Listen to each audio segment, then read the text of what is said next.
A very warm welcome dear students और this is our video lecture for formula part 3। मतलब आज हम लोग फार्मूला डिस्कस करेंगे फॉर द चैप्टर 9 to 12 हम लोग ऑलरेडी दो वीडियो बना चुके हैं for chapter 1 to 4 and 5 to 8। ये हमारा थर्ड वीडियो है फार्मूला के लिए। Late us start without wasting even a single second. और इसका अगला पार्ट दैट इज़ 13 to 16 कल मॉर्निंग तक अपलोड हो जाएगा। So don't worry about that, check करना मॉर्निंग 10 AM तक अपलोड हो जाएगा। So let us start. Current electricity में सबसे पहला फॉर्मूला ये है कि हम KCL का फॉर्मूला यूज़ करते हैं, किरचॉफ्स करंट लॉ या किरचॉफ्स जंक्शन लॉ भी बोलते हैं इसको। And what is Kirchhoff junction law? The sum of the currents at any junction is always equal to zero. अगर किसी जंक्शन पे हम सारे करंट्स को ऐड करते हैं तो आंसर जीरो आता है। या लिख सकते हैं sigma I summation of the current is equal to zero. But जब ये फॉर्मूला यूज़ किया जाता है तो साथ में साइन कन्वेंशन भी यूज़ करते हैं। I will tell you what are the sign conventions. अगर तुम ध्यान से देखो तो कुछ करंट जैसे कि I3, I4 ओके और I1 ये तो जंक्शन के पास जा रहे हैं और बाकी के करंट जो है I2, I5, I6 ये जंक्शन से दूर जा रहे हैं। तो currents which are going towards the junction are taken as positive and the currents which are going away from the junction are taken as negative. तो जब भी किरचॉफ्स करंट लॉ यूज़ करते हैं तो साथ में ये साइन कन्वेंशन भी यूज़ करना ज़रूरी होता है, राइट। तो देखो मैंने I1 को पॉजिटिव लिखा, I2 को नेगेटिव लिखा, I3 को पॉजिटिव, I4 को पॉजिटिव, मैंने वो कन्वेंशन यूज़ की है। अगर टर्म्स को थोड़ा रीअरेंज करेंगे तो you will get incoming current I1 plus I3 plus I4 will be equal to outgoing current that is I2 plus I5 plus I6। So this is how you will use Kirchhoff's current law और junction law. अब हम लोग चलते हैं Kirchhoff's voltage law की तरफ, जो कहता है कि the sum of EMF and potential difference मतलब IR in a closed loop is always equal to zero. So किसी भी क्लोज्ड लूप में अगर हम सारे EMF को और IR को ऐड करेंगे तो आंसर ज़ीरो आता है, राइट। लेकिन इसके लिए भी कन्वेंशन है और कन्वेंशन ऐसा है कि I will show you this. ये जो येलो एरो है ना, this is the direction in which we are traversing the loop. In other words ये जो येलो एरो मैंने बनाया हुआ है, yellow arrow that indicates the way the current we are moving in the loop, okay. अब देखो क्या हो सकता है। इफ़ इन अ लूप हम करंट के डायरेक्शन में चलते हैं तो IR को नेगेटिव लेते हैं। अगर किसी लूप में हम करंट के उल्टे डायरेक्शन में चलते हैं जैसे यहाँ पे, राइट, तो IR को पॉजिटिव लेते हैं। सेल के लिए अलग कन्वेंशन है। अगर हम पॉजिटिव टर्मिनल से नेगेटिव टर्मिनल की तरफ चलेंगे तो EMF को नेगेटिव लेते हैं और अगर हम नेगेटिव टर्मिनल से पॉजिटिव टर्मिनल की तरफ चलेंगे तो EMF को पॉजिटिव लेते हैं। और मेरे ख्याल से सभी बच्चों ने काफ़ी प्रैक्टिस कर ली होगी इसकी, तो सबको पता ही होगा कन्वेंशंस कैसे यूज़ करते हैं। तो मैंने यहाँ नीचे लिखा भी है कि yellow arrow shows the direction in which the loop is being traversed, और येलो एरो ये दिखा रहा है कि हम लूप में किस डायरेक्शन में चल रहे हैं। So this is how you will use Kirchhoff's voltage law. अब देखते हैं व्हीटस्टोन्स ब्रिज। व्हीटस्टोन्स ब्रिज बहुत सिंपल होता है। इसमें 4 रेजिस्टेंस होते हैं, PQRS, ओके, और बीच में गैल्वेनोमीटर होता है। सो PQRS और गैल्वेनोमीटर। अगर ऐसा कहा जाए, इनफैक्ट बार बार एग्जाम में यही कहा जाता है, ऐसे ही कहा जाएगा कि ब्रिज इज़ बैलेंस्ड या current in the galvanometer is zero. अगर ऐसा कहा जाता है कि ब्रिज इज़ बैलेंस्ड या current in the galvanometer is equal to zero, तो देखो हम क्या लिख सकते हैं। हम लिख सकते हैं प्रोडक्ट ऑफ अपोजिट रेजिस्टेंसेज, मतलब P इंटू आर, ये सामने वाले रेजिस्टेंसेज का मल्टीप्लीकेशन इक्वल होगा। P into R will be equal to Q into S. P into R is equal to Q into S. ये फॉर्मूला सिर्फ कब यूज़ कर सकते हैं? अगर बोला जाए कि Wheatstone's bridge is balanced, okay, या फिर वो लोग बोलेंगे no current flows through the galvanometer. तो ऐसे सिचुएशन में तुम हमेशा ये फॉर्मूला यूज़ कर सकते हो कि सामने वाले रेजिस्टेंसेस की मल्टीप्लिकेशन इक्वल होंगी, मतलब P into R will be equal to Q into S. अब हम लोग चलते हैं व्हीटस्टोन्स मीटर ब्रिज की तरफ, ओके, मीटर ब्रिज। अब इसको मीटर ब्रिज क्यों कहते हैं? क्योंकि एक वायर यूज़ करते हैं इसमें। ये वायर है AB इज़ द वायर, और इस वायर की लेंथ होती है 1 मीटर या 100 सेंटीमीटर, ओके। क्योंकि इस वायर की लेंथ 1 मीटर होती है इसलिए इसको कहते हैं मीटर ब्रिज। मीटर ब्रिज में देखो लेफ्ट गैप में एक रेजिस्टेंस कनेक्ट होता है, एक राइट गैप में कनेक्ट होता है, ओके। और समझो ये पॉइंट D नल पॉइंट है। नल पॉइंट मतलब इस पॉइंट पे अगर जॉकी को रखा जाए तो deflection in the galvanometer is zero, और उसका डिस्टेंस लेफ्ट एंड से LX है और राइट एंड से LR है। तो याद रखना अगर D नल पॉइंट है, ओके, तो तुम लिख सकते हो X upon R is equal to LX upon LR। हम ये भी जानते हैं कि LX प्लस LR 100 होगा, 100 सेंटीमीटर होगा। तो LR के जगह पे लिख सकते हैं 100 माइनस LX। इसीलिए इसी फॉर्मूला को थोड़ा मॉडिफाई करके ऐसे भी लिखा जा सकता है कि x upon R is equal to L X by 100 minus L X, L R के जगह पे 100 माइनस एल एक्स लिख सकते हैं। Okay, so this is another formula which you should know. अब पोटेंशियोमीटर की तरफ चलते हैं। पोटेंशियोमीटर में सबसे इंपॉर्टेंट चीज़ है कि क्या क्या पैरामीटर्स पिक्चर में आते हैं। एक देखो, ये जो वाइट कलर का मैंने बनाया ना, ये पोटेंशियोमीटर वायर है जिसके रेजिस्टेंस को मैं हमेशा कैपिटल आर लिखूंगा। ये जो ई है ना, ये ड्राइवर सेल है। ड्राइवर सेल मतलब main battery. Okay, main battery यही है, यही वायर में करंट भेजता है। Small R is the internal resistance of the driver battery. R S को ऐसे मान लो कि ये रियोस्टैट का रेजिस्टेंस है, या रेजिस्टेंस इन सीरीज भी बोलते हैं इसको, ठीक है। तो कभी भी सबसे पहले तुमको के निकालने के लिए आना चाहिए। के मतलब पोटेंशियल ग्रेडियंट। तो कैसे निकालते हैं के का फॉर्मूला है potential difference across the wire A B. समझो ये वायर का नाम ए बी है। तो के निकालने का तरीका याद रखना, potential difference across the wire A B divided by the length of the wire. इसी का मॉडिफाइड वर्जन ये है। ओके, ये K is equal to E by R plus छोटा R plus R S into R by L. R मतलब resistance of the potentiometer wire, R S मतलब series resistance, small R मतलब internal resistance of the driver cell. हो सकता है कि कभी कभी इंटरनल रेजिस्टेंस नहीं दिया हो। ओके, तो ऐसे केस में इसको जीरो मान लो। हो सकता है कभी कभी आर एस नहीं दिया हो, तो उस केस में इसको जीरो मान लो। Right, it is very easy. अच्छा, अब इस पे क्वेश्चंस कैसे बनते हैं देखो। पहले तो बच्चा के निकालता है, पोटेंशियल ग्रेडियंट। उसके बाद वो लोग क्वेश्चन क्या पूछेंगे, बोलेंगे ईएमएफ इतना तो बैलेंसिंग लेंथ कितना, या बैलेंसिंग लेंथ इतना तो उसका करस्पॉन्डिंग ईएमएफ कितना। राइट, मतलब तुमको दोनों को कैसे कनेक्ट करना है, I will tell you. E1 is equal to KL1, ये फॉर्मूला याद रखना। तो E को रिजर्व रखना हमेशा। E will indicate EMF of the driver cell. E1 मतलब EMF of the cell which is being balanced, और L1 is the corresponding balancing length. ठीक है, पोटेंशियोमीटर का और एक यूज़ देखो, it is use to compare the EMF of the cells. Right, EMF of the cells. अब ये individual method में करते क्या है कि एक बार में सिर्फ एक ही सेल को कनेक्ट करते हैं। मतलब एक बार में या तो तुम्हारा प्लग की K1 अंदर होगा या K2 अंदर होगा, दोनों एक साथ नहीं लगाते। राइट, सो इन अदर वर्ड्स एक बार में एक सेल को ही कनेक्ट करते हैं। तो ऐसे सिचुएशन में जब EMF कंपेयर होती है तो उसे कहते हैं इंडिविजुअल मेथड। और इसमें फॉर्मूला आएगा E1 upon E2 is equal to L1 upon L2। L1 is the balancing length for the cell E1 and L2 is the balancing length for the cell E2. Okay, यही comparison और एक method से किया जा सकता है जिसे बोलते हैं सम एंड डिफरेंस मेथड, जिसमें क्या करते हैं एक साथ में दोनों सेल्स कनेक्ट करते हैं। एक बार ऐसे कनेक्ट करते हैं कि वो असिस्ट करेंगे, ऐड होंगे, और एक बार ऐसे कनेक्ट करते हैं कि वो सब्ट्रैक्ट होंगे। लाइक देखो, अगर ऐसे कनेक्शन किया गया कि नेगेटिव नेगेटिव या सिमिलर पोल्स कनेक्टेड है तो सब्ट्रैक्ट होंगे, और अगर डिसिमिलर पोल्स कनेक्ट किए गए मतलब नेगेटिव को पॉजिटिव के साथ कनेक्ट किया गया तो ऐड होते हैं सेल्स। राइट, तो अगर दोनों सेल्स को एक साथ कनेक्ट किया गया ना तो फॉर्मूला आएगा E1 upon E2 is equal to L1 plus L2 upon L1 minus L2। अब इसमें L1 क्या है, L1 is the balancing length when the cells assist each other, L2 is the balancing length when the cells oppose each other. तो ये अच्छे तरीके से याद रखना कि क्वेश्चन में E1 अपॉन E2 पूछा जाए तो पहले सोचना कि वो इंडिविजुअल मेथड वाला है कि सम एंड डिफरेंस मेथड वाला क्वेश्चन है। ओके, अकॉर्डिंगली आंसर करना रहता है। अब इंटरनल रेजिस्टेंस का देख लेते हैं कैसे निकालते हैं। देखो, ये वो सेल है E1 जिसका इंटरनल रेजिस्टेंस हमें ढूंढना है, स्मॉल आर ढूंढना है। राइट, तो इसके लिए डायरेक्ट फॉर्मूला है small R is equal to capital R into L1 by L2 minus 1। अब इसमें L1 क्या है, L1 is the balancing length when the cell E1 is open. मतलब जब इस सेल E1 के अक्रॉस ये वाला रेजिस्टर नहीं लगाया गया, तो जब ये वाला रेजिस्टर नहीं कनेक्ट होता है, मतलब हम लोग जब E1 को पैरेलल में कुछ कनेक्ट नहीं करते, उस समय जो बैलेंसिंग लेंथ मिलता है उसे कहते हैं L1। ओके, और ये एक्सटर्नल रेजिस्टर लगाने के बाद जो बैलेंसिंग मिलता है उसे कहते हैं L2। और बच्चों एक बात हमेशा याद रखना कि L1 will be greater than L2, L1 will be greater than L2, तभी तो आंसर पॉजिटिव आएगा। तो L1 क्या है, balancing length when cell E1 is open और नॉट शंटेड। नॉट शंटेड मतलब anything is not connected in parallel. Balancing L2 क्या है, balancing length when cell E1 is shunted with an external resistor capital R। तो ये याद रखना internal resistance का formula. अब गैल्वेनोमीटर पे आते हैं, गैल्वेनोमीटर का फॉर्मूलाज देख लेते हैं। सी, हाँ, तो ये सारे फॉर्मूलाज तुमको गैल्वेनोमीटर के लिए याद रखने पड़ेंगे। पहला फॉर्मूला है the current through a galvanometer is given as. Current का फॉर्मूला याद रखना, गैल्वेनोमीटर में करंट का फॉर्मूला होता है C थीटा अपॉन NAB।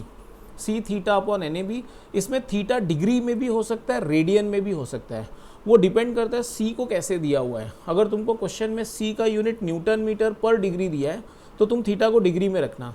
अगर सी का यूनिट न्यूटन मीटर पर रेडियन दिया है तो तुमको थीटा को रेडियन में सब्सटीट्यूट करना चाहिए। तो थीटा डिग्री में भी सब्सटीट्यूट किया जा सकता है, रेडियन में भी सब्सटीट्यूट किया जा सकता है। एग्जैक्टली क्या करना चाहिए वो डिपेंड करेगा सी पे। अगर सी को न्यूटन मीटर पर डिग्री में दिया हुआ है तो थीटा डिग्री में सब्सटीट्यूट करना, और अगर सी का वैल्यू न्यूटन मीटर पर रेडियन में दिया है तो थीटा को रेडियन में सब्सटीट्यूट करना रहेगा। और सी को बोलते हैं टॉर्शनल कांस्टेंट। देखो मैंने यहाँ पे लिखा है सी मतलब torsional constant. Current sensitivity is nothing but change in deflection per unit change in current, या D theta by D I, और उसका सीधा सीधा फॉर्मूला है NAB upon C. Voltage sensitivity का फॉर्मूला है थीटा अपॉन वी, जिसका फॉर्मूला होगा NAB अपॉन CG। जी मतलब रेजिस्टेंस ऑफ द गैल्वेनोमीटर। अब देखते हैं गैल्वेनोमीटर को एमीटर में कैसे कन्वर्ट करते हैं। तो गैल्वेनोमीटर को एमीटर में कन्वर्ट करने के लिए एक शंट लगाना पड़ता है गैल्वेनोमीटर के साथ पैरेलल में, या एक रेजिस्टेंस, छोटा रेजिस्टेंस जो पैरेलल में उसे ही शंट कहते हैं। और शंट की वैल्यू क्या है, IgG by I minus IG। IG मतलब current range of galvanometer, I मतलब current which the ammeter will measure. मतलब जब मैं गैल्वेनोमीटर को एमीटर बना चुका रहूँगा तो जो करंट एमीटर मेजर करेगा उसे I कहते हैं, ओके। और G मतलब रेजिस्टेंस ऑफ गैल्वेनोमीटर। इसमें और भी कुछ याद रखना पड़ता है, जैसे कि देखो ये करंट दो पार्ट में डिवाइड हुआ, कुछ गैल्वेनोमीटर में गया और कुछ शंट में गया, ओके।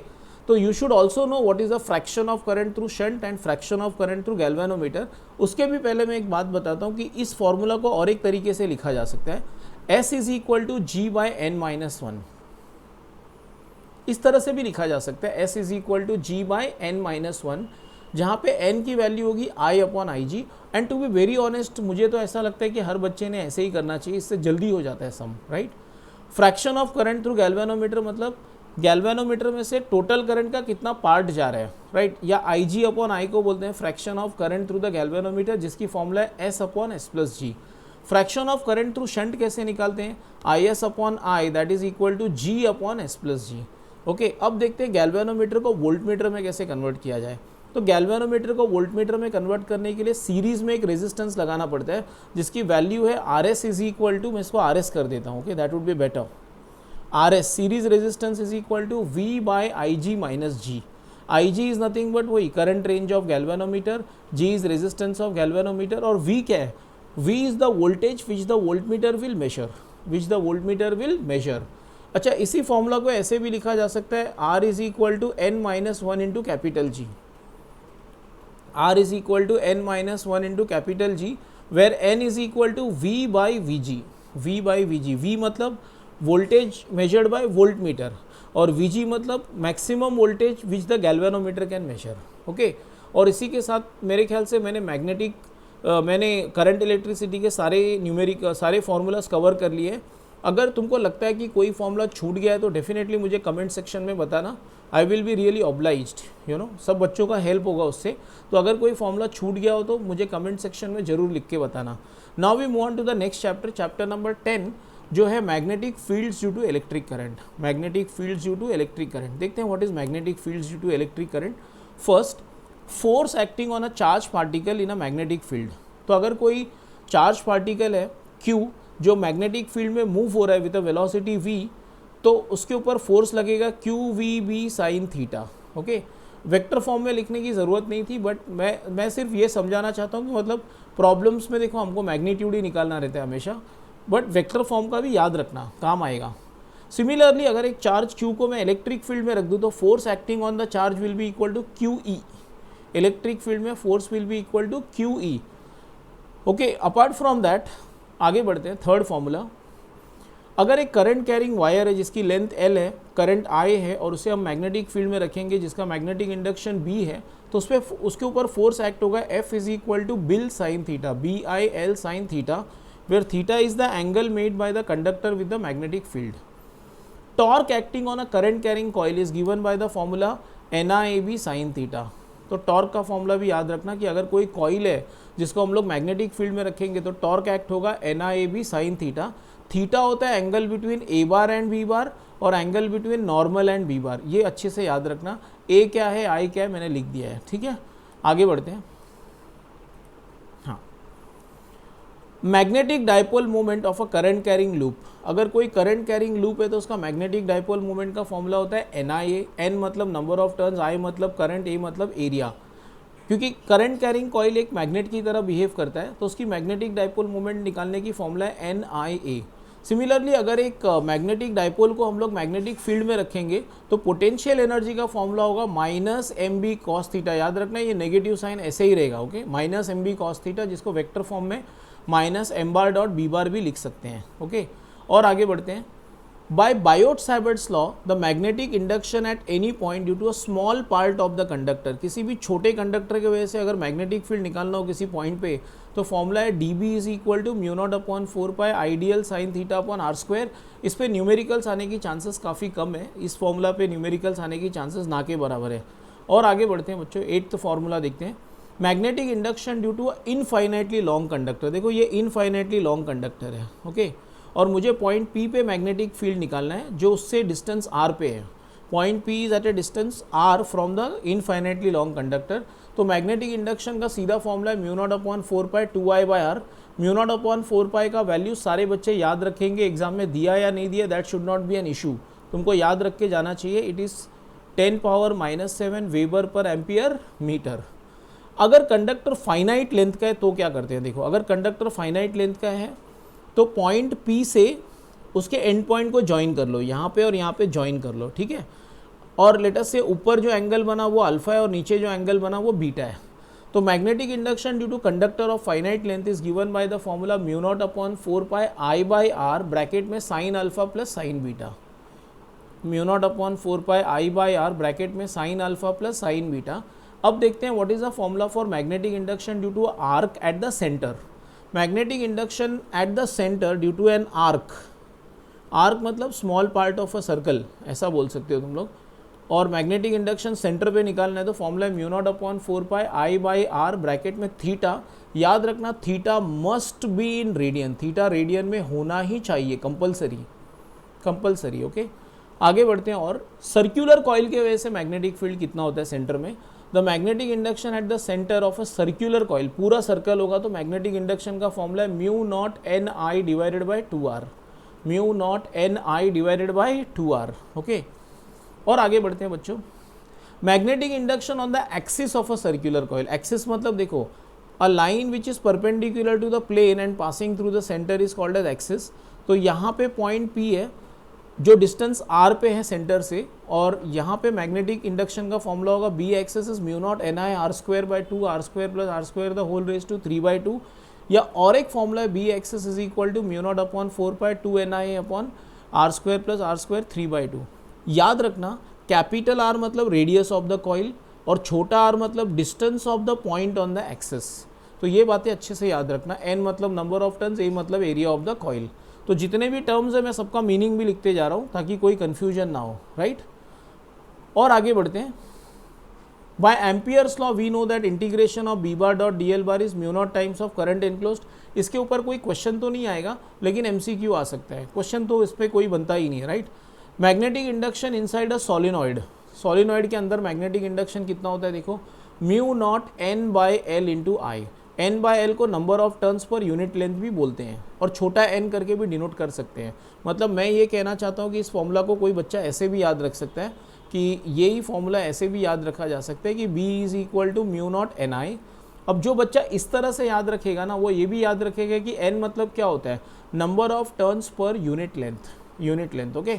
अच्छा, magnetic induction inside a toroid का formula mu naught n by 2 pi r into I. मतलब यहाँ पे भी number of turns per unit length ही है, लेकिन टॉरॉइड गोल होता है तो लेंथ के जगह पे हम 2 पाई r लिखते हैं, ओके। कभी कभी ऐसा हो सकता है कि टॉरॉइड का रेडियस ना देके वो लोग बोलेंगे टॉरॉइड जाड़ा है, उसका इनर रेडियस R1 है, आउटर रेडियस R2 है। तो ऐसे केस में क्या करोगे, R क्या लेना चाहिए मैं बताता हूँ, एवरेज ले लो दोनों रेडियस का। मतलब अगर कभी एग्जाम में रेडियस ऑफ टॉरॉइड ना देके वो लोग तुमको इनर रेडियस और आउटर रेडियस देते हैं तो तुम क्या करोगे, R को क्या लोगे, average of the two radius, inner radius plus outer radius divided by 2, ऐसे कर लेना। एक फॉर्मूला मैं ऐड कर देता हूँ, शायद मुझे याद आ गया राइट टाइम पे। फोर्स पर unit length between two conductors, force पर unit length between two conductors is given by the formula mu naught upon 4 pi 2I1 I2 divided by d। तो याद रखना इस फॉर्मूला में d मतलब distance between the conductors, distance between conductors, okay. I1 I2 current in the conductors, और mu naught upon 4 pi का value तुम लोग जानते ही हो। इसी के साथ मेरे ख्याल से magnetic effect of electric current के सारे, magnetic field of electric current के सारे फार्मूलाज कवर हो गए। अब हम लोग चलते हैं चैप्टर नंबर 11 की तरफ, मैग्नेटिक मटेरियल्स। ये तो काफ़ी छोटा चैप्टर है, फार्मूलाज भी बहुत ज़्यादा नहीं है। स्टार्ट करते हैं। सबसे पहले ऑर्बिटल मैग्नेटिक मोमेंट। ओके, हम सब जानते हैं कि इलेक्ट्रॉन रिवॉल्व होता है या चार्ज मूव हो रहा है, because of that the orbit will behave as a loop, current carrying loop. Orbit किस तरह से एक्ट करता है? करंट कैरिंग लूप की तरह। तो उसकी मैग्नेटिक फील्ड होती है और उसकी मैग्नेटिक मोमेंट भी होती है। मैग्नेटिक मोमेंट को तीनों स्टाइल में याद रखना, EV/2, EL/2m या ER² ω/2, तीनों स्टाइल में याद रखना। देखो ये दोनों तो तुम एकदम कनेक्ट कर जाओगे, इसमें कोई गड़बड़ी नहीं होगा, क्योंकि V = R⍵, ठीक है। ये L मतलब क्या याद रखना, L मतलब एंगुलर मोमेंटम। ये शायद रिपीट हो गया formula. Magnetic dipole moment of a current carrying loop is NIA। यहाँ पे मैं कैपिटल N लिख देता हूँ, क्योंकि ये कैपिटल N, इसको ऐसे याद रखना, NIA। कैपिटल N मतलब number of turns, okay, number of turns. और बस एक छोटी सी बात है, ये याद रखना कि पैरामैग्नेटिक सब्सटेंस के लिए ऐसा लिखा जाता है, जो हालांकि सब्सटेंसेस सिलेबस में नहीं है, बट एक छोटी सी बात तो याद रखने के लिए बोल रहा हूँ कि पैरामैग्नेटिक सब्सटेंस के लिए susceptibility is inversely proportional to absolute temperature.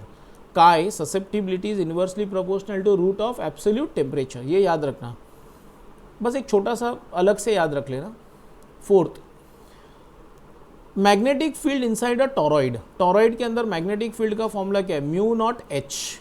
Okay, कब? अगर मीडियम एयर या वैक्यूम हो तो, अगर मीडियम एयर या वैक्यूम होगा तो मैग्नेटिक फील्ड का क्या फॉर्मूला है? μ0H। लेकिन अगर कोई मटेरियल हो अंदर तो μH, अगर मटेरियल है अंदर तो μH, where mu is the permeability of the medium. Okay, don't worry, मैंने लिखा हुआ है यहाँ पे सब। म्यू का फॉर्मूला है μ0 × μr। μr मतलब क्या होता है? Relative permeability. μr मतलब रिलेटिव परमिएबिलिटी, म्यू मतलब permeability of the medium, okay, permeability of the medium, and μ0 is permeability of vacuum और एयर। और एक फॉर्मूला देखो, magnetization. Magnetization is magnetic dipole moment upon volume. V मतलब volume, okay, और capital M मतलब magnetic dipole moment. ये और एक फॉर्मूला है जो याद रखना है, मैग्नेटिक डाइपोल मोमेंट। और क्या याद रखना है? मैग्नेटिक इंटेंसिटी H मतलब मैग्नेटिक इंटेंसिटी। देखो मैंने यहाँ पे लिखा है H मतलब क्या होता है। Magnetic intensity is nothing but NI। यहाँ पे N मतलब क्या होगा? Number of turns per unit length. तो जहाँ पे भी number of turns per unit length है, मैंने कोशिश किया उसको मैं छोटा n लिखूँ, और जहाँ पे नंबर ऑफ टर्न्स है उसको मैंने बड़ा N लिखा है। एक लास्ट फार्मूला, लास्ट नहीं है बट एक इंपॉर्टेंट फार्मूला है कि relative permeability is equal to 1 + chi. 1 + susceptibility is relative permeability. Okay, आगे बढ़ते हैं। और अगर एक बार मैग्नेट को हम लोग एक्सटर्नल मैग्नेटिक फील्ड में रख करके रोटेट करके छोड़ देते हैं तो it will perform angular SHM, और उसकी टाइम पीरियड की फॉर्मूला है एंगुलर ऑसिलेशंस। टाइम पीरियड की फॉर्मूला है 2π√I/mb। I मतलब मोमेंट ऑफ इनर्शिया, M मतलब मैग्नेटिक डाइपोल मोमेंट, मैंने लिखा है फॉर्मूला में, राइट। और आगे बढ़ते हैं बच्चों। Potential energy of a dipole of a magnet kept in the external field is -mb cos theta, या इसको ऐसे भी लिख सकते हैं -m⁻⁴ ये मैंने ऑलरेडी दिया हुआ था शायद magnetic field of electric current में, रिपीट हो गया ये formula. Okay, not a issue. अब चलते हैं 12 चैप्टर की तरफ, electromagnetic induction. Okay, electromagnetic induction में देखते हैं कौन से फॉर्मूलाज है जो हमारे लिए इंपॉर्टेंट है। सबसे पहला फॉर्मूला है magnetic flux. Magnetic flux through a coil या through a surface is given by the formula NAB cos theta. मैं इस N को कैपिटल कर लेता हूँ बच्चों। याद रखना, N मतलब नंबर ऑफ टर्न्स, A मतलब area of the coil, B मतलब magnetic induction, theta is angle between normal to the plane of the coil and magnetic induction. यहाँ पे मैंने जानबूझ के ये A और B लिखा है। देखो, अगर कहा जाए कि plane of the coil is perpendicular to B, अब परपेंडिकुलर शब्द सुनते ही बच्चे थीटा को 90 लिख देते हैं, वो गलत है, थीटा 0 आता है। अगर plane of the coil B bar को परपेंडिकुलर होगा तो A बार और B बार सेम डायरेक्शन में होंगे, तो थीटा 0 आएगा, क्योंकि थीटा क्या है? Theta is the angle between normal and B bar. अगर plane of the coil perpendicular to B bar है तो नॉर्मल बना लो ना, नॉर्मल और B बार सेम डायरेक्शन में होंगे, तो थीटा 0 आएगा, तो गड़बड़ मत कर लेना। Okay, because most of the questions जो गवर्नमेंट बुक में उसमें भी लिखा हुआ है कि plane of the coil is perpendicular, तो थीटा 0 लेने का straight away. The magnitude of the induced EMF is E equal to D phi by D T. Problems में माइनस साइन लेने की कोई ज़रूरत नहीं होती, राइट। अगर एक कंडक्टर है जो मैग्नेटिक फील्ड में ट्रांसलेशन मोशन परफॉर्म कर रहा है, ट्रांसलेशनल मतलब स्ट्रेट लाइन में चल रहा है, तो ईएमएफ इंड्यूस्ड का फॉर्मूला होगा B L V sine theta. B मतलब मैग्नेटिक इंडक्शन, एल मतलब length of the conductor, V मतलब velocity, sine theta is the angle between the conductor and the magnetic field, और वेलोसिटी और magnetic field ऐसा बोल सकते हो। अब देखो इसमें थोड़ा सिचुएशंस को ध्यान से सुनो। अगर कोई प्लेन है जो प्लेन हॉरिजॉन्टली चलती है, हवे में हॉरिजॉन्टली चल रही है, तो उसके जो विंग्स होंगे ना, विंग्स वो अर्थ के वर्टिकल कंपोनेंट को राइट एंगल्स पे कट करते हैं। याद रखना, अगर कोई प्लेन है जो एयर में हॉरिजॉन्टली चल रही है, तो उसके जो विंग्स है ना वो किसको कट करेंगे राइट एंगल्स पे, वी वर्टिकल कंपोनेंट को। तो तुमको क्या करना है, अगर क्वेश्चन में ऐसे बोला हुआ है कि प्लेन फ्लाइंग हॉरिजॉन्टली, तो इस बी के जगह पे बी वी लिखना है। मतलब फॉर्मूला आएगा ईएमएफ का फॉर्मूला क्या आएगा, ईएमएफ का फॉर्मूला इस केस में आएगा E is equal to B V L V. और मैंने तुमको बताया कि कंडक्टर राइट एंगल्स पे कट करता है ना, तो साइन थीटा 1 आएगा, राइट। सी बी वी मतलब vertical component of earth's magnetic field. या कभी ऐसे बोला जाए कि एक ट्रेन है जो नॉर्थ की तरफ जा रही है।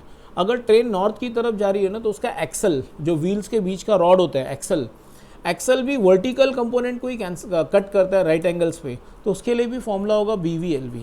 ओके, और एक बात याद रखना, अगर कोई कंडक्टर है जो ईस्ट वेस्ट डायरेक्शन में, ईस्ट वेस्ट डायरेक्शन में है, और अगर वो नीचे गिरे ना ऐसे, तो वो नीचे गिरेगा तो वो हॉरिजॉन्टल कंपोनेंट को कट करेगा, तो राइट एंगल्स पे हॉरिजॉन्टल कंपोनेंट को कट करेगा। तो इस केस में फॉर्मूला होगा B H L V, B के जगह पे बी एच, साइन थीटा 1 होगा। तो याद रखना, ये सिचुएशंस याद रखना, ओके। कि अगर ऐसा दिया हुआ है क्वेश्चन में, ट्रेन इज मूविंग नॉर्थ, अगर ट्रेन नॉर्थ में जा रही है तो उसका एक्सल वर्टिकल कंपोनेंट को कैंसिल करता है, अर्थ के वर्टिकल मैग्नेटिक फील्ड को कैंसिल करता है, सॉरी कैंसिल नहीं, अर्थ के वर्टिकल कंपोनेंट को कट करता है एट राइट एंगल्स, तो फॉर्मूला होगा बी वी एल वी। और अगर कोई कंडक्टर है ईस्ट वेस्ट डायरेक्शन में और नीचे गिर रहा है, डाउनवर्ड्स गिर रहा है या वर्टिकली चल रहा है, तो बी एच एल वी। ये दोनों याद रखना।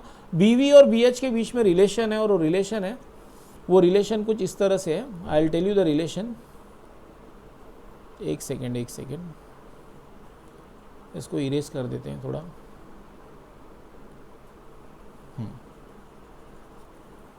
सो I will just write here. हाँ, यहाँ पे फॉर्मूला था E equal to B V L we.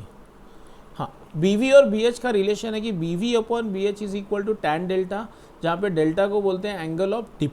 अब तुम बोलोगे सर ये सब कहाँ से आ गया sir, B V B H and all that. तो भाई साहब ये है ऑलरेडी 11th स्टैंडर्ड के बुक में in a chapter called as magnetism. हाँ, उसमें है अर्थ का मैग्नेटिक फील्ड। तो बहुत ज़्यादा थोड़ी मतलब तुमको याद रखने के लिए बोला है मैंने, थोड़ा ही तो बोला है। बी एच कौन से सिचुएशन में B H L V use करना है, कौन से सिचुएशन में B V L V use करना है। और कभी कभी क्या होता है कि हमको बी वी की ज़रूरत होती है और वो लोग देते हैं बी एच और एंगल ऑफ डिप। तो देखो ये फॉर्मूला यूज़ करके तुम बी एच से बी वी को निकाल सकते हो, राइट। तो थोड़ा देख लेना, थोड़ा पढ़ लेना, काम का है ये। अगर किसी रॉड को मैग्नेटिक फील्ड में घुमाया जाए about one of its ends, मतलब ऐसे मैग्नेटिक फील्ड में राइट एंगल्स पे घुमाया जाए, तो ईएमएफ इंड्यूस्ड का फॉर्मूला याद रखना। ईएमएफ इंड्यूस्ड का फॉर्मूला होगा EMF induced is equal to half B L square omega. Okay, self induced EMF, self omega मतलब angular velocity, omega is nothing but angular velocity omega, ठीक है। Self induced EMF का formula है E equal to L D I by D T. Of course एक minus होता है, लेकिन मैं तुमको बार बार बता रहा हूँ कि माइनस साइन की ज़रूरत नहीं होती, राइट।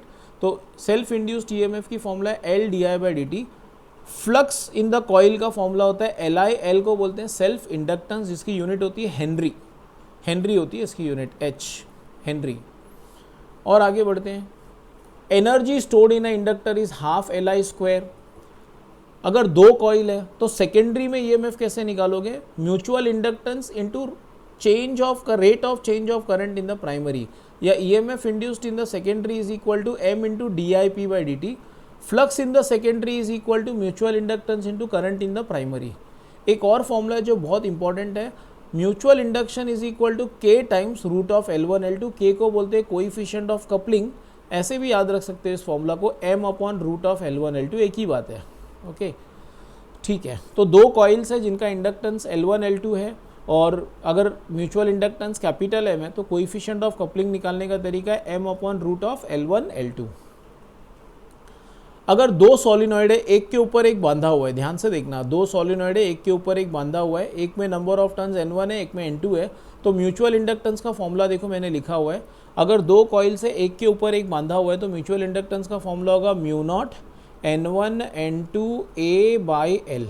ठीक है, self inductance of a coil का फॉर्मूला क्या है, L is equal to mu naught mu R N square A by L। ये याद देखो मैंने यहाँ पे लिखा हुआ है, mu naught into mu R mu भी होता है, mu naught into mu R mu भी होता है, म्यू भी लिख सकते हो इसको। अच्छा एक बात और याद रखना कि एयर या वैक्यूम हो ना, एयर और वैक्यूम, तो म्यू आर 1 हो जाएगा, relative permeability is equal to 1। Okay, और आगे बढ़ते हैं, मैंने टर्म्स के मीनिंग लिखे हुए हैं सब, म्यू क्या है, म्यू आर क्या है, एवरीथिंग। ट्रांसफॉर्मर, ट्रांसफॉर्मर में ES upon EP is equal to NS upon NP.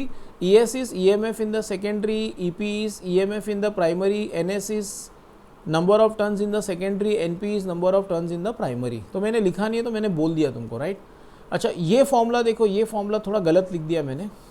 Okay ये फॉर्मूला ऐसा है, ES upon EP is equal to IP upon IS। ठीक है, याद रखना ये फॉर्मूला सिर्फ और सिर्फ तब यूज़ किया जा सकता है अगर ट्रांसफॉर्मर आइडियल हो। If the transformer is not ideal you should not use this formula, गलत होगा वो।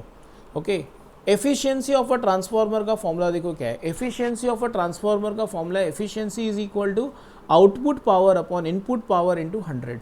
या आउटपुट पावर निकालने का तरीका है EMF in the secondary into current in the secondary, input power निकालने का तरीका है EMF in the primary into current in the primary. अब बच गए तुम्हारे चैप्टर 13 to 16 जिसका वीडियो मैं कल मॉर्निंग 10 AM तक भेज दूंगा। Okay, so thanks for watching the video, do subscribe the channel and share the video with your friends. Thank you.